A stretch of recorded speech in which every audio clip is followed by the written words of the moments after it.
One nice thing about success is seeing all your friends and family being so proud of you and your accomplishments. This mutual respect and appreciation is what real friendship is all about.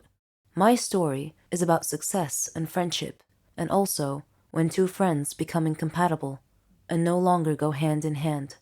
My name is Sherry, and I'm 21 years old. I had a friend named Margot. She wasn't just my friend, she was my best friend, my sister. She meant the world to me. We were alike in so many ways, even in our hobbies, our dreams. After my dad's death, Mom and I moved to Margot's neighborhood, since her mom was my mom's best friend. I was only 3 years old at the time, so Margot and I practically grew up together. At school, we shared the same classes, studied together, and even partnered as lab partners. She and I both aspired to become pharmacists.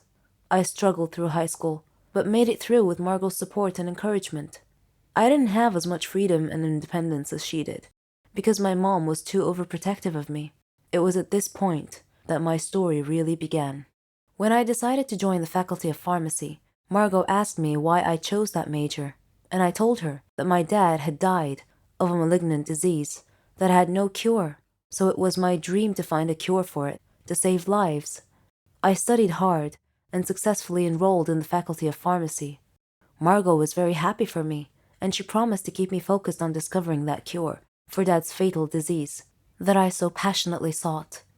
I asked her to stay by my side the whole time, and she was happy to do so. The Faculty of Pharmacy was located abroad, so outside my country. I would be independent, free of Mom's smothering control. Frankly, I looked forward to it. Margot and I found a place to stay near the faculty, at a youth hostel with a group of girls from different countries. Unlike me, Margot was able to easily make friends with them. Our studies weren't easy at first, but we worked hard and muddled through. I was so excited to delve into my research and learn as much as I could. I queried instructors and doctors constantly to expand my knowledge. This was my beginning, and Margot stood by me the whole time. Eventually, we graduated from the faculty and launched our careers. I started at one pharmaceutical company, while she started at another. We were now competitors of a sort. In preparation for my private research, I rented a flat near my company. Margot did the same near hers. She was always asking me how my research was going. She knew I was trying to develop an antibiotic to cure Dad's deadly disease. It wasn't easy, though, because the body's immune system attacked the antibiotic and destroyed it before it could destroy the diseased cells. I had to discover a neutral substance that the immune system wouldn't attack, so that the drug could penetrate into the body far enough to find and destroy the diseased cells via chemical interactions. My first research paper was rejected, but I kept trying, and with each attempt, I would discover something new. During that time, Margot was also busy with her work. One day, she called me. She was crying because she had been fired from her work. They accused her of stealing an important research. I told her that she was so proficient in her work that she should not be sad, but rather should try and get a job at my company. I told her that I would recommend her to my manager. She hugged me and thanked me a lot, and said, "You really are the best friend ever, Sherry."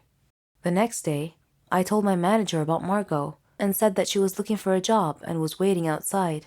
He interviewed her and gave her a job. I was so happy now. She and I were working at the same company. Margot continued asking me about my research, and I gave her occasional updates.